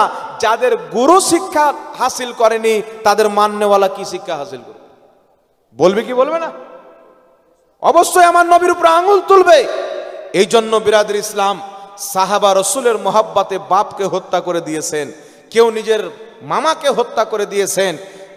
হযরতে আবু বকর সিদ্দিকের বেটা বলছেন আব্বা, যুদ্ধের ময়দানে আপনি আমার তলোয়ারের নিচে এসেছিলেন, বাপ বলে ছেড়ে দিয়েছি। তিনি বলছেন আমার তলোয়ারের নিচে আসলে তোমাকে বেটা বলে ছাড়তাম না, নবীর গুস্তাক বলে দুশ্মন বলে হত্যা করে দিতাম। কত সাহাবায়ে কেরামের ঘটনা আছেন যিনারা নিজের আত্মীয়কে হত্যা করেছেন কিসের জন্য? আমার আপনার নবী সাল্লাল্লাহু আলাইহি সাল্লামের মোহাব্বত এবং আল্লাহ পাকের মোহাব্বতের জন্য। একটু জোরে বলতে হবে সুবহানাল্লাহ। আর ইমাম কাজী আয়াদ রাহমাতুল্লাহ আলাইহি শেফা শরীফের মধ্যে লিখছেন কোন ব্যক্তি যদি নবী পাকের চুলকে বেয়াদবি নিয়তে চুলওয়া বলে দেয়, ওই ব্যক্তি মুসলমান থাকে না, কাফির হয়ে যায়। কোন ব্যক্তি যদি নবীর জুতা মুবারককে বেয়াদবি নিয়তে জুতোয়া বলে দেয়, ওই ব্যক্তি মুসলমান থাকে না, কাফির হয়ে যায়। যারা বড় বড় শব্দ ব্যবহার করেছে, কেউ বলছে নবী লিখতে পড়তে জানতো না, নবীর আক্ষরিক জ্ঞান ছিল না, কেউ বলছে নবীর মুখ দিয়ে দুর্গন্ধ বের হতো, কেউ বলছে নবী মনে মাটির সাথে মিশে গেছেন, কেউ বলছে নবী কবরে মরা মানুষ পড়ে আছে, কেউ বলছে আয়েশা আমি নবী কিয়ামতে তোমাকে চিনতে পারবো না, তুমি আমার স্ত্রী, কেউ বলছে নবী নিজে ফেল ফেল করে তাকিয়ে থাকবে, আমার নেকির পাল্লা ভারী হচ্ছে না গুনহার পাল্লা ভারী হচ্ছে, কেউ বলছে নবীর ওসিলা নেওয়া শিরক।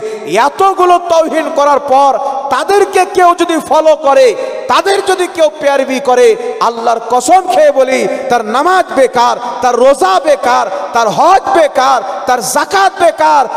তার কারণে আল্লামা ইকবাল বলেছেন মোহাম্মদ কি মোহাব্বত দীনে হক কি শর্তে আউয়াল হে, गर हो इसी में खामी नमाज रोजा हज जाकात सब कुछ नामुकम्मल है। জোরে বলেন সুবহানাল্লাহ। এই জন্য বিরাদর ইসলাম আকীদা মজবুত করতে হবে। এখন একটি ফিতনা বেরিয়েছেন বাবা, জামাতে ইসলামী, শুনেছেন? জামাতে ইসলামী আমাদের সুন্নিদের মধ্যে মানুষ জানে না যে সুন্নি কাকে বলে। সুন্নি তাকে বলে যে জীবন তো দিতে পারে কিন্তু কোনোদিন রাসূল সাল্লাল্লাহু আলাইহি সাল্লামের বেয়াদবি করতে পারে না, রাসূলুল্লাহর বেয়াদবকে সহ্যও করতে পারবে না, তাকে সুন্নি বলে। কথা বুঝতে পারছেন না? আজকে প্রমাণ হয়ে গেছেন। কয়েকদিন পূর্বে আপনারা খবর শুনে হবেন, আপনার একজন ব্যক্তি যার নাম হচ্ছেন নরসিংহা রাও সারস্বতী, আমার আপনার নবী সাল্লাল্লাহু আলাইহি সাল্লামের শানে কত রকমের কটূক্তি করেছিল। বলেছিল কোরআন পাকে 25টি আয়াত আছে ভুল, বলেছিল মুহাম্মদ সাল্লাল্লাহু আলাইহি সাল্লাম চরিত্রহীন ছিল, নাউজুবিল্লাহ। যেই নবী পৃথিবীকে চরিত্র শিখিয়েছেন, যেই নবী না আসলে পৃথিবীর মানুষ পোশাক পরতো না, উলঙ্গ হয়ে ফিরত জানোয়ারের মতন, সেই নবীর ব্যাপারে যখন কটূক্তি করলো, আহলে সুন্নাত ওয়াল জামাতের বীর মুফতি সালমান আজহারি বলেছিল চলো দিল্লির ময়দানে আগুন জ্বালা হবে, দাউ দাউ করে যখন আগুন জ্বলবে আমি বরেলির মাননেওয়ালা নবী মুস্তাফার নাম নিয়ে কোরআন বুকে নামিয়ে আগুনে ঝাঁপ মারবো, আগুনে কুদবো, তুমি তোমার ধর্মের কিতাব নিয়ে আগুনে কুদো। যেই ব্যক্তি জিন্দা বেঁচে যাবে, যাকে আগুন জ্বালাবে না, তাই ধর্ম সত্য ধর্ম হবে। জোরে বলেন সুবহানাল্লাহ। তার ধর্ম সত্য হবে। পৃথিবী দেখেছেন সালমান আজহারি তো গিয়েছিল, কিন্তু এই ব্যাটার কোনো খবর ছিল না, এ লাপাতা হয়ে গেছিল। আর যখন নবীর গুস্তাখি করতেছিল, দেওবন্দ কি করছিল? দেওবন্দিরা কি করছিল? তাদের গুরুরা আরএসএস এর দালালিতে ব্যস্ত ছিল, লামাজহাবি নিজের নাপাক আকীদা প্রচার করতে ব্যস্ত ছিল, শিয়া নিজের কোনাতে লুকিয়ে গেছিল। যদি তাদের দাঁত ভাঙা জবাব দিয়ে থাকে, ওই বরেলির মাননেওয়ালা সুন্নি জামাতের বীর দিয়েছিল। বলেন সুবহানাল্লাহ। প্রমাণ করে দিয়েছেন সহ্য সবাই করতে পারে, কিন্তু নবীর গুস্তাখি আহলে সুন্নাত ওয়াল জামাত সুন্নি মুসলমান কোনোদিন সহ্য করতে পারে না। একটু জোরে বলতে হবে সুবহানাল্লাহ। এই জন্য বাবা আকীদা মজবুত রাখতে হবে। আলা হযরত রাদিয়াল্লাহু তাআলা আনহু যখন কানজুল ঈমান তরজমা করলেন, কোরআন পাকের অনুবাদ করলেন, তো কোরআন পাকের একটি আয়াতের অর্থ করলেন, নবী পাককে আল্লাহ বলছেন আমি তোমাকে হাজির নাজির বানিয়ে পাঠিয়েছি। তো ওয়াহাবিরা বলল কি যে নবী পাককে হাজির নাজির সর্বপ্রথম এটা আহমদ রাজা আকীদা তৈরি করেছেন, এর পূর্বে আকীদা কেউ মানেনি। কিন্তু আপনি জানেন আজ থেকে 550 বছর পূর্বের ইমাম জালালউদ্দিন সিউতি নিজের কিতাব আল হাবিলিল ফাতাওয়ার মধ্যে স্পষ্ট রূপে নবী মুস্তাফাকে হাজির ও নাজির মেনেছে। জোরে বলেন সুবহানাল্লাহ। আজ থেকে 450 বছরের পূর্বের ইমাম শেখ আব্দুল হক মুহাদ্দিস দেহলভী রহমাতুল্লাহ আলাইহি, সকলের গ্রহণযোগ্য মুহাদ্দিস, তিনি নিজের কিতাব আখবারুল আখিয়ারের মধ্যে লিখেছেন নবী মুস্তাফা আমাদের আমল, আমাদের হাল, আমাদের কাইফিয়াত, আমাদের নিয়াত, প্রত্যেক জিনিসের প্রতি নবী হাজির ও নাজির। জোরে বলেন সুবহানাল্লাহ। অপবাদ আলা হযরতের উপরে দিল, কিন্তু পূর্বের সমস্ত মুহাদ্দিস এটাই লিখেছেন নবী হাজির ও নাজির। তাহলে বলেন তো বাবা কার আকীদা ঠিক হলো? কার আকীদা ঠিক হলো? ফাতোয়া যদি মারতে হতো আলা হযরতের উপরে কেন মারছো? যারা পূর্বে লিখেছেন তাদের উপরে মারো। আর একটা কথা আপনাকে বলছি শুনেন, একটি কিতাব আছে মালফুজাতে আলা হযরত, যেই কিতাবটি আলা হযরতের মুরিদ লিখেছেন, সেই কিতাবের মধ্যে আলা হযরত লিখছেন যে ইমাম जुर्कानी रहमतुल्लाह अलैहि लिखते हैं कि अंबिया किराम अपनी कब्रों में अपनी बीवी से शाबाशी करते हैं। নবীগণ নিজের কবরে নিজের স্ত্রীগণের সাথে সময় কাটায়। এই কথা যখন আলা হযরত লিখলেন, ওয়াহাবি তাওয়ার তোর, এই দেখো আহমদ রাজা নবীর গুস্তাখি করে দিয়েছেন, এই দেখো বেরেলির আলা হযরত নবীর বেয়াদবি করে দিয়েছেন, গুস্তাখি করে দিয়েছেন। কিন্তু উঠান বুখারী শরীফ 120 নম্বর হাদিস, মায়েশা সিদ্দিকা বলছেন ইয়া রাসূলুল্লাহ, আপনার ইন্তিকালের পর সর্বপ্রথম আপনার সাথে কে গিয়ে মিলবে, কার সাক্ষাৎ হবে? নবী পাক বলছেন তোমাদের মধ্যে যার হাত সবচেয়ে বেশি লম্বা তার সাক্ষাৎ হবে। মায়েশা রাদিয়াল্লাহু তাআলা আনহা হাতকে নাপতে আরম্ভ করলেন। পরে হযরতে যায়েনাবের ইন্তিকাল হলো, তো মায়েশা বুঝতে পারলেন যে হাত লম্বার অর্থ হচ্ছে যে দান বেশি করে। মায়েশা বলছেন, আমাদের মধ্যে নবীর ইন্তিকালের পর সর্বপ্রথম নবীর সাথে সাক্ষাৎ হযরতে যায়েনাবের হয়েছে, কারণ নবীর পরে যায়েনাব ইন্তিকাল করেছেন। জোরে বলেন সুবহানাল্লাহ। তো বুখারী শরীফের হাদিস স্পষ্ট করে দেয়, নবীর ইন্তিকালের পরে তিনাদের স্ত্রী নবীর সঙ্গে সাক্ষাৎ করেন এতদূর পর্যন্ত। ইমাম জুরকানি শারহে জুরকানির মধ্যে লিখেছেন যে আম্বিয়া ইকরাম আপনি बीवियों से अपनी कब्रों में शाबाशी करते हैं, तो इमाम अहले सुन्नात এটা নিজের বাবা নাকি আলীর আকীদা প্রচার করেননি, বরেলি সরতাজ আলা হযরত নবী মুস্তাফার দেওয়া বুখারী শরীফের আকীদা প্রচার করেছেন। জোরে বলেন সুবহানাল্লাহ। আর যারা বুখারী শরীফের আকীদাকে খারাপ বলবে, ঈমান থাকবে বাবা? একটু জোরে বলেন, ঈমান থাকবে? তাজ্জুব হবেন। কিছুদিন পূর্বে দেখবেন আপনাদের পাশে একটা জেলা আছে বর্ধমান, বর্ধমানে একটা পোল্ট্রি মুরগি বেরিয়েছেন, ওর ধড় হচ্ছে হাতির আর এটা হচ্ছে মানুষের। জি, এ পোল্ট্রি মুরগি বেরিয়েছেন। এ একটা বক্তব্য বলছে যে আহমদ রাজা 2 নাসলের কুকুর ছিল। নাউজুবিল্লাহ বলেন। আলা হযরত ইমাম আহলে সুন্নাত মক্কা শরীফ গেলেন হজ করতে, তো কাবা শরীফের তাওয়াফ যখন কমপ্লিট হলো, এবার মদিনা যাবেন, তো আলা হযরত বলছেন হাজিও আও শাহিন শাহ কা রওজা দেখো। শাহিন শাহ মানে কি? যিনি বাদশাদেরও বাদশাহ। যত দুনিয়াতে বাদশাহ এসেছেন সকলের বাদশাহ হচ্ছে নবী মুহাম্মদ রাসূলুল্লাহ। আলা হযরত বলছেন হাজিও আও শাহিন শাহ কা রওজা দেখো, কাবা তো দেখ চুকে কাবে কা কাবা দেখো।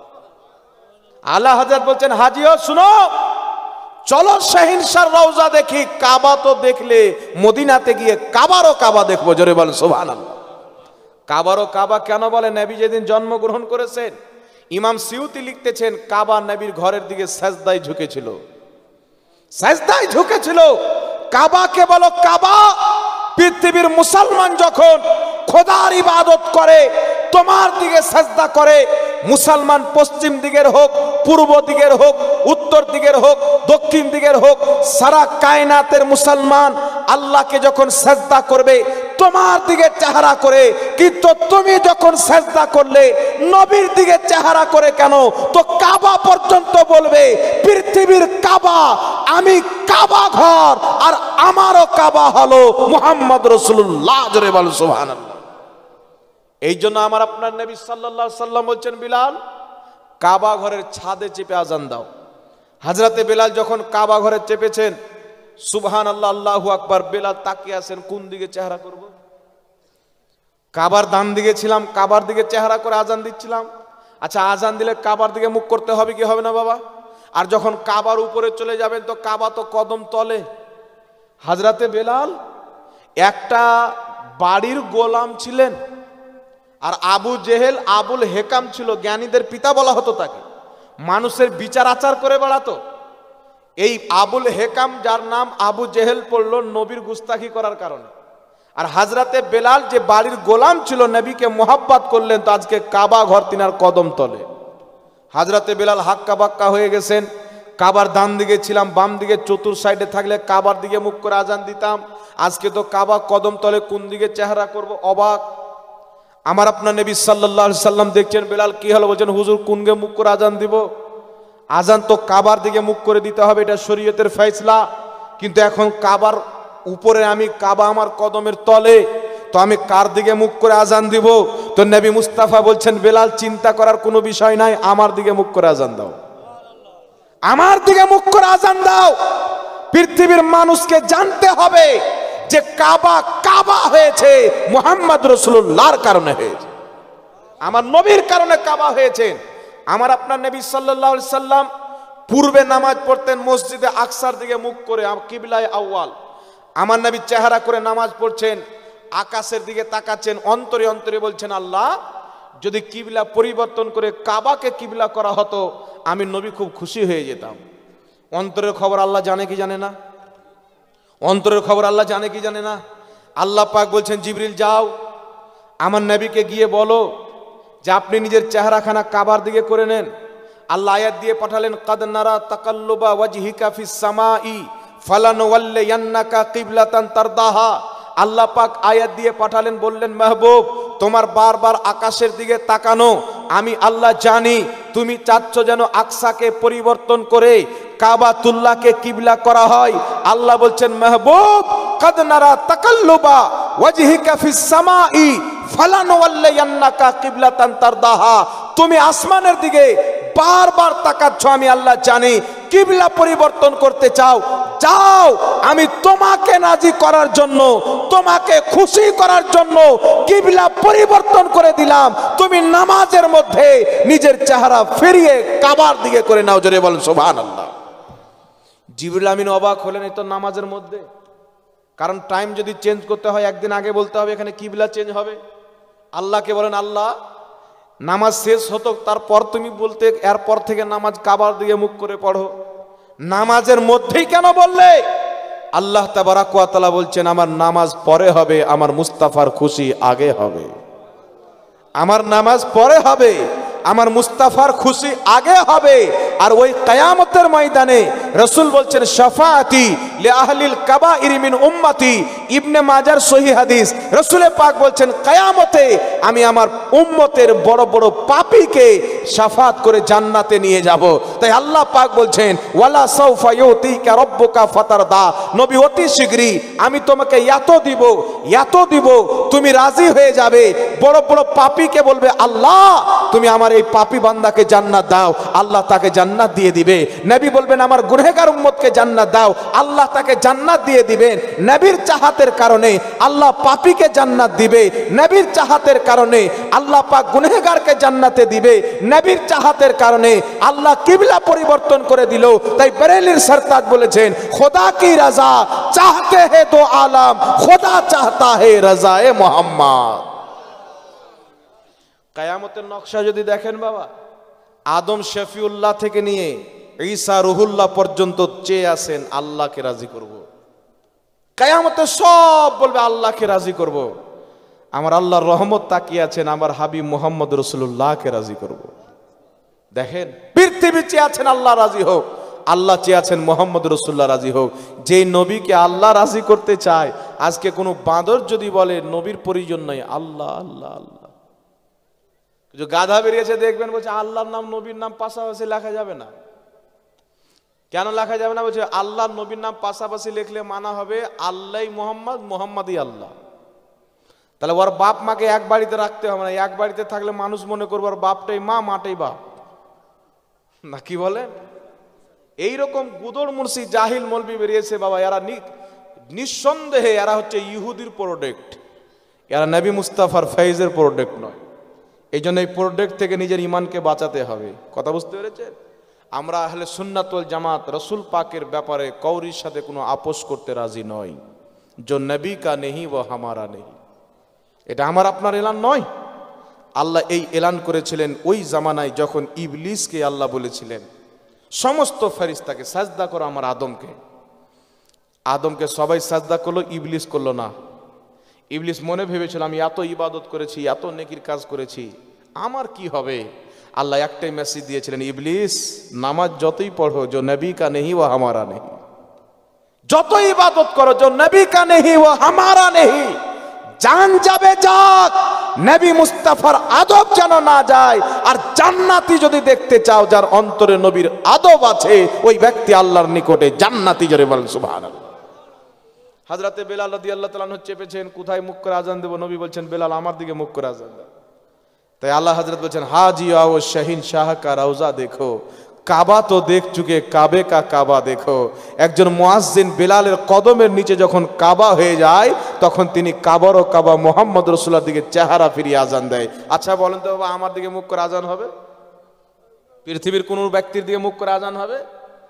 কিছু লোক বেরিয়ে কোরআন পাকের অপব্যাখ্যা করার বলে যে নবী আমাদের মতন মানুষ, কিন্তু আমার নবীর চেহারাকে দেখে নিলে ইমানের চোখে আল্লাহ জান্নাতি করে দেয়। আমার নবীর চেহারাকে দেখলে সাহাবী হয়ে যায়, আর ওই ব্যক্তির চেহারাকে যদি দেখেলেন তাহলে ভাত খাওয়া যাবে না। মানুষ চেহারা নিয়ে বলছে আমি নবীর মতন। একটু জোরে নাউজুবিল্লাহ হবে না বাবা? আর একটু জোরে। এইবার শুনেন বিরাদর ইসলাম, আপনাকে একটা কথা বলতে চাই। আজকে জশ্নে ঈদ মিলাদুন নবীর জালসা, আমরা বলি নূর ওয়ালা আয়া হে, নূর লেকে আয়া হে। सारे आलम में ये देखो कैसा नूर छाया है। আমরা নবীকে নূরওয়ালা মানি কি মানি না? আপনাকে একটা কথা বলছি, উত্তর আপনারা দিবেন। আদম আলাইহিস সালামকে যখন আল্লাহ সৃষ্টি করলেন, আল্লাহ সমস্ত ফেরেশতাকে একদিকে করলেন ইবলিস সহ। আল্লাহ বলেন উসজুদু লি আদম, আদমকে সাজদা করো। ফাসাজাদু, সবাই সাজদা করলো, ইল্লা ইবলিস, ইবলিস করলো না। আচ্ছা বলেন তো ফেরেশতারা কিসের তৈরি? কথা বলেন। ফেরেশতা নূরের তৈরি, আদম কিসের তৈরি? মাটির তৈরি। তো নূরের ফেরেশতাকে আল্লাহ বলছেন তোমরা মাটির আদমকে সাজদা করো। তাহলে মাটির দাম বেশি হলো না নূরের দাম বেশি হলো? মাটির দাম বেশি হলো। তো যারা নবীকে মাটি মানে তারা নবীর সম্মান বেশি করে, যারা নবীকে নূর মানে তারা কম করে। এই হলো যুক্তি। দেখবেন দুইটা গাধা মৌলবি যুক্তি দেয় ইউটিউবের মধ্যে। আল্লাহ নূরের ফেরেশতাকে বলছেন আদমকে সাজদা করো, আদম মাটির। নূরের ফেরেশতা আদমকে সাজদা করছেন মাটির আদমকে, মানে মাটির দাম বেশি নূরের দাম কম। তো আল্লাহ বলছেন আল্লাহু নূরুস সামাওয়াতি ওয়াল আরদ, আল্লাহ নূর জমিন আসমানে। নবী বলছেন আল্লাহু নূর, আল্লাহ হচ্ছে নূর। তাহলে আল্লাহর দাম বেশি হবে না মাটির দাম বেশি হবে? জোরে বলে। আল্লাহর দাম বেশি হবে না মাটির দাম বেশি হবে? আর ওই মৌলবীকে জিজ্ঞাসা করেন যে আদমকে যে সাজদা করতে বলা হলো কারণ কি? কেন বলা হলো প্রত্যেক ফেরেশতাকে যে আদমকে সাজদা করো? এর কারণটা কি? ইমাম জুরকানি শারহে জুরকানির মধ্যে লিখতেছেন আদমকে সাজদা করার হুকুম এই জন্য হয়েছিল যে আদমের পেশানিতে নূরে মুহাম্মাদি ছিল। নূরে মুহাম্মাদির তাজিমে আল্লাহ সাজদা করতে বলেছিলেন। নাম তো আদমের ছিল, সম্মান নবী মুস্তাফার নূরের ছিল। এই কথা যদি বেটা বলে যায় আসল রহস্য বেরিয়ে যাবে। তো একদিক ঢাকা চাপা দিয়ে আর একদিক বয়ান করতে চায়। জিবরিল তাকাচ্ছেন নবীর নূর আদমের পেশানিতে, সাজদায় পড়ে গেল। মিকাইল তাকাচ্ছেন নবীর নূর আদমের পেশানিতে, সাজদায় পড়ে গেল। প্রত্যেক ফেরেশতার কলবে ঈমান ছিল, তারা তাকালো নবীর নূর দেখতে পেল, সাজদায় পড়ে গেল। ইবলিস তাকালো নবীর নূর দেখতে পেল না। তো বুঝা গেল যারা ইবলিসের উত্তরসূরি হবে নবীকে নূর মানবে না, যারা ঈমানদার হবে তারাই নবীকে নূর মানবে। কথা বুঝতে পারলেন? সব চোখ নবীর নূর দেখতে পাবে না। কোন চোখ লাগবে? ঈমানের চোখ লাগবে বাবা। কিন্তু চিন্তার বিষয় হচ্ছে এখন যে দেওবন্দি বলছেন নবী মাটির তৈরি, দেওবন্দীদের সবচাইতে বড় বাপ আশরাফ আলী থানভী নিজের কিতাব নাসরুত্তিবের মধ্যে লিখছেন আল্লাহ সর্বপ্রথম নিজের নূরের ফাইজে নবীর নূর তৈরি করেছে।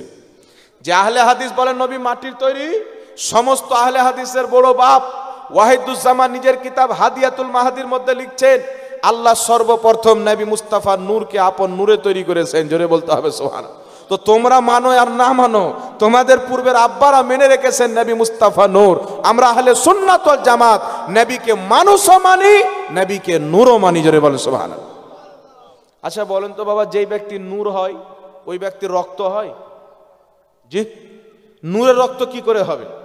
তো আমার আপনার নবী সাল্লাল্লাহু আলাইহি সাল্লামের যখন জিদ্দর ময়দানে দাঁত মুবারক শহীদ হয়েছিলেন, আমার নবী রক্ত বেরিয়েছিল।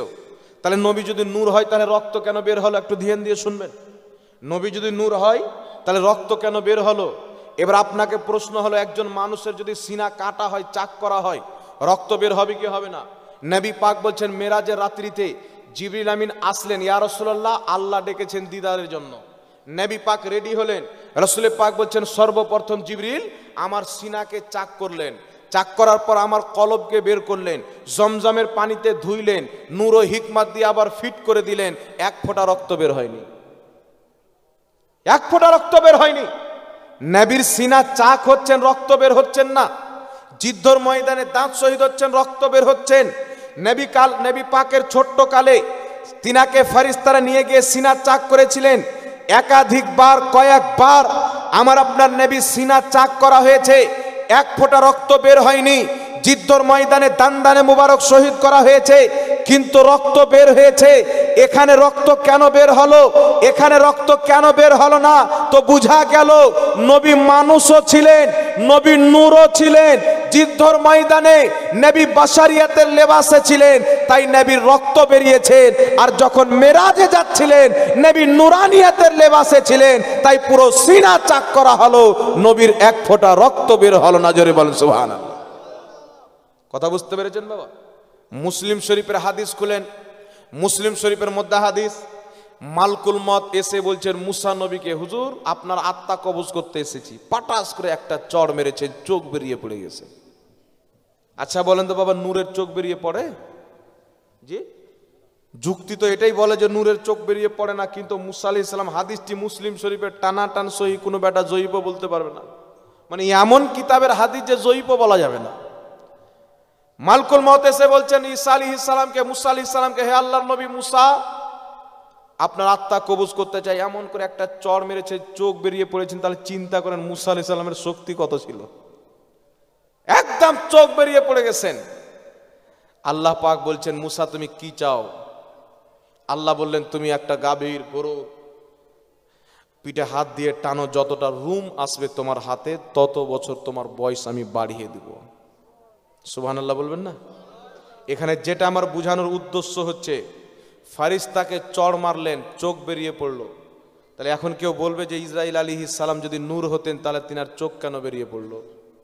তো এইগুলো আল্লাহর কুদরত বাবা। এই জাহিলরা নিজের বিবেকে ইসলামকে চলাতে চায়, কিন্তু বিবেক লাগানো হবে না। যদি আপনি বিবেক লাগান তো মেরাজ বিশ্বাস করতে পারবেন না। যদি আপনি বিবেক লাগান চাঁদ দুই টুকরা হয়েছে বিশ্বাস করতে পারবেন না। যদি আপনি বিবেক লাগান আমার নবী সেকেন্ডে গিয়েছেন এসছেন বিশ্বাস করতে পারবেন না। বিবেককে তালাক দিতে হবে, আল্লাহর হিকমতকে বিশ্বাস করতে হবে। নবীকে আল্লাহ নূর বলেছেন, নূরও মানতে হবে। নবীকে আল্লাহ মানুষ বলেছেন, মানুষও মানতে হবে। জোরে বলেন সুবহানাল্লাহ। কথা বুঝতে পেরেছেন কি পারেননি বাবা? একটা কথা আপনাকে বলি, আমরা আউলিয়া কেরামকে মাননেওয়ালা। কিছু লোক বেরিয়ে বলছেন পীর ওলি মানা যাবে না। তো আমি তার উদাহরণ আপনাকে দিয়ে দিয়েছি। যাদের দলে পীরই নাই ওরা পীর মানবে কি করে? আল্লাহ তাবারাক ওয়া তাআলা বলছেন যারা ঈমানদার ফরজ নামাজগুলিকে বাজায় রেখে বেশি করে আমার নফলি ইবাদত করে, আল্লাহ পাক বলছেন আমি তাদেরকে ভেলায়াত দান করে নিজের ওলি বানিয়ে দিই। মানে ওলি হওয়ার জন্য ঈমান হওয়া শর্ত, আমল হওয়া শর্ত। কথা বুঝছেন? ওলি হওয়ার জন্য ঈমান হওয়া শর্ত। আপনি দেখান যত দেওবন্দি বলেন আর আহলে হাদিস বলেন আর জামাতে ইসলামী বলেন, এদের মধ্যে কোনো ওলি নাই কেন? জামাতে ইসলামীর যে প্রতিষ্ঠাতা আবুল আলা মওদুদি একজন পথভ্রষ্ট লোক, তার আকীদা কি জানেন? তাফহিমাতের মধ্যে লিখছে নবীগণ গুনাহ করেছেন। আচ্ছা বলেন নবীগণের দ্বারা দিয়ে গুনাহ হয়? ইসলামের আকীদা কি? আল আম্বিয়াও মাসুমুন, প্রত্যেক নবী হচ্ছে মাসুম। নবী এবং ফেরেশতা এই দুই জাত হচ্ছে মাসুম, এদের দ্বারা দিয়ে কোনোদিন গুনাহ সম্ভব নয়। জোরে বলতে হবে সুবহানাল্লাহ। আবার আবুল আলা মওদুদি তাফহিমাতের মধ্যে লিখছেন নবী গুনাহ করেছেন। আবুল আলা মওদুদি লিখছেন যে নামাজ কোনো ইবাদত নয়, নামাজ হচ্ছে জিহাদের প্র্যাকটিস। এই যে আমরা 5 ওয়াক্তের নামাজ পড়ি না, আরএসএস এর লোক বলছে এরা 5 ওয়াক্তের নামাজ পড়ে বডি করে আমাদের সাথে যুদ্ধ করবে। তাই ওই মানহাজ আবুল আলা মওদুদি বলছেন যে নামাজ 5 ওয়াক্তের এটা ইবাদত নয়, এটা হচ্ছে জিহাদ করার প্র্যাকটিস। বলে নাউজুবিল্লাহ। আর নামাজ হচ্ছে আফজালুল ইবাদত, শুধু ইবাদত নয় আফজালুল ইবাদত। প্রত্যেক ইবাদতের সর্দার হচ্ছে নামাজ। জোরে বলতে হবে সুবহানাল্লাহ। আবুল আলা মওদুদি বলছেন যে কোরআন পাকের নাজিল হওয়ার 100 বছর পর কোরআন পাকের মধ্যে চেঞ্জিং করা হয়েছে। আবুল আলা মওদুদি কোরআন পাকের তরজমা করতে গিয়ে একাধিক আয়াতের মতন নিজের মন গড়া অনুবাদ করেছেন, যার আমি লিখে রেখেছি বাংলাতে তার অনুবাদ এবং সঠিক অনুবাদ লিখে রেখেছি তাফসিরের আলোতে। একাধিক আয়াতের উল্টা পাল্টা তরজমা করেছেন। আর আবুল আলা মওদুদিকে ব্রেন কে দিল? সে যখন লন্ডনে ছিল, সেই লন্ডনের ইংরেজরা তাকে ব্রেন দিল যে তুমি একটা জামাত তৈরি করো, জামাতে ইসলামী, তোমাকে যত ফান্ডিং লাগে আমরা দেবো, ইসলামকে চুরমাচার করে দাও। তখন সে না বললো আমি দেওবন্দিও লয়, আমি আহলে হাদিসও লয়, আমি হানাফিও লয়, আমি গায়র মুকাল্লিদও নয়। ও বলছে আমি আপনা একটা দল চালু করব জামাতে ইসলামী। আর সে এডুকেটেড ব্যক্তি ছিল বাবা, দুনিয়াবি শিক্ষিত ব্যক্তি। কিছু শিক্ষিত ব্যক্তিকে ফ্রিতে কোরআন পাক দিল, বাড়ি বাড়ি পৌঁছে দিয়ে মানুষের ঈমানকে ধ্বংস করলো। এই হচ্ছে জামাতে ইসলামী। আর বর্তমানে ভারতে তারা চাপ দিয়েছে, ভারতে তাদের তানজিম চলে, ফ্রিতে বাড়ি বাড়ি কোরআন পৌঁছায়। এই জন্য আপনাকে বলতে চাই বাবা, কোরআন পাকের মধ্যে কোনো ভুল নাই, তবে কোরআন পাকের অনুবাদের মধ্যে অনেক ভুল করা হয়েছে। যদি বিনা ভেজালওয়ালা, বিনা ভুলওয়ালা কোরআন পাকের তরজমা দেখেন, আলা হযরতের লেখা তরজমা কানজুল ঈমান, যখন আপনার মিশরের মুদাররিস, মিশরের শিক্ষকদের নিকটে পেশ করা হলো জামে আজহারে, মিশরের প্রিন্সিপাল সহ প্রত্যেকটা শিক্ষক বলেছিল যদি পবিত্র কোরআন আরবি ভাষাতে অবতীর্ণ না হয়ে উর্দু ভাষাতে অবতীর্ণ হতো তো তিনারা বলেছিলেন ওই কোরআন কানজুল ঈমান হতো। জোরে বল সুবহানাল্লাহ। কোন জায়গাতে কোন রকমের ত্রুটি নাই। একবারে 1450 বছর থেকে নিয়ে আজ পর্যন্ত কোরআন পাকের যত তাফসীর লেখা হয়েছে প্রত্যেক তাফসীর মোতাবিক যদি অনুবাদ দেখেন কানজুল ঈমানে পাবেন। তাই আপনাকে যদি পড়তে হয় কানজুল ঈমান খরিদ করে পড়তে হবে। একটা কথা মনে রাখবেন, ডুপ্লিকেট মাল গ্রাম গ্রামে পৌঁছানো হয়, অরিজিনাল মাল শোরুমে গিয়ে আনতে হয়। যারা বাড়ি বাড়িতে আপনার বাংলা চটি বই দিয়ে বেড়ায়, কোরআনের তরজমা দিয়ে বেড়ায়, আপনাকে ভাবতে হবে নিশ্চয় আমার বাড়িতে দিতে আসে, এর মানে এর মধ্যে কোনো ভেজাল আছে, এর মধ্যে কোনো ভেজাল আছে। তাই ওই ভেজালাকে তালাক দিতে হবে বাবা। শুধু একটা নয়, আবুল ওলামা মওদুদীর 25টি আকীদা আমি লিখে রেখেছি, যেই আকীদার ইসলামের সাথে বাবা কোনো মিল নাই, পথভ্রষ্ট গুমরাহ হতে কোনো সন্দেহ নাই। এই জন্য জামাতে ইসলামী দলটাই বানানেওয়ালা গুমরা, তো গুমরার দলে চলনেওয়ালা কি হবে? জান্নাতি? জি, গুমরা দলে যে চলবে ও কি হবে? পথভ্রষ্ট হবে কি হবে না? জোরে বলেন। এই জন্য জামাতে ইসলামের কোনো অনুষ্ঠানে সহিহুল আকীদা মুসলমানদের যাওয়া হারাম, তাদের লিখিত কোনো কিতাব নিয়ে পড়া হারাম, তাদেরকে সহযোগিতা করা হারাম। কারণ জামাতে ইসলামী দলটাই তৈরি করেছে ইংরেজরা, ইংল্যান্ডের। এই ইংরেজদের তৈরি করা দলকে তালাক দিতে হবে। কোনো না কোনো দলের পিছনে ইহুদি খ্রিস্টানদের হাত আছে। একমাত্র আহলে সুন্নাত ওয়াল জামাত, গরিব জামাত, তারা নিজের টাকাই মসজিদ করে, কোনো ফান্ডিং নাই। একমাত্র আহলে সুন্নাত ওয়াল জামাত, যেই জামাত আজ পর্যন্ত নবী মুস্তাফার ইশকের কারণে টিকে আছে। জোরে বলেন সুবহানাল্লাহ। নবীর মহব্বতের কারণে টিকে আছে। নচেত কত কত মিথ্যা কথা, কত বড় বড় মিথ্যা অপবাদ এই জামাতের উপরে দেওয়া হয়েছে।